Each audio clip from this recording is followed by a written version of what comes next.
Bugungi kunda bola 2 yoshga to'lgunga qadar uni parvarish qilish bo'yicha 14 yoshgacha bolalari bo'lgan oilalarga nafaqalar va kam ta'minlangan oilalarga moddiy yordam tayinlash hukumat qarori bilan tasdiqlangan kam ta'minlangan oilalarga ijtimoiy himoya yagona reyestri axborot tizimi orqali ijtimoiy nafaqalar va moddiy yordam tayinlash va to'lash tartibi to'g'risidagi vaqtinchalik nizom asosida amalga oshiriladi.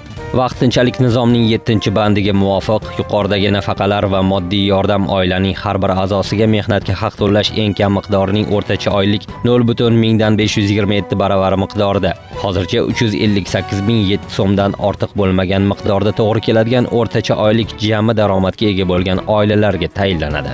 Pensiya jamg'armasi matbuot xizmati ma'lum qilishicha, O'zbekiston fuqarolari, O'zbekistonda doimiy yashab turgan chet el fuqarolari va fuqaroligi bo'lmagan shaxslar nafaqalar va moddiy yordam tayinlashni so'rab ariza bilan murojaat qilishlari mumkin. Ariza fuqaroning doimiy yoki vaqtinchalik yashash joyi bo'yicha beriladi va unga quyidagilar ilova qilinadi: pasport nusxasi, nikoh to'g'risidagi guvohnoma, bola tug'ilganligi to'g'risidagi guvohnoma.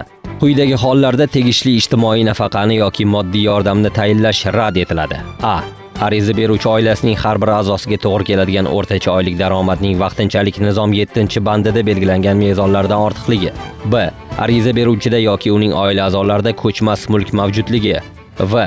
Ariza beruvchi yoki uning oila a'zolarida 2 va undan ortiq avtotransport mavjudligi. G. Arizada taqdim etilgan ma'lumotlarning haqiqatga nomuvofiqligi aniqlanishi. D. Daromadlarning rasmiy manbalariga ega bo'lmagan va mehnat bo'yicha organlarda hisobda turmagan yoki haq to'lanadigan jamoat ishlari ishtirokchisi hisoblanmagan oilaning mehnatga layoqatli a'zosi mavjudligi sababli rad etiladi. Siz Kun.uz xabarlarini tingladingiz. Bizni ijtimoiy tarmoqlardagi sahifalarimizda yoki kun.uz saytida kuzatib borishingiz mumkin. Eng so'nggi xabarlar, dolzarb mavzular, surishtiruvlar, reportajlar, intervyular e'tiboringizga havola qilinadi.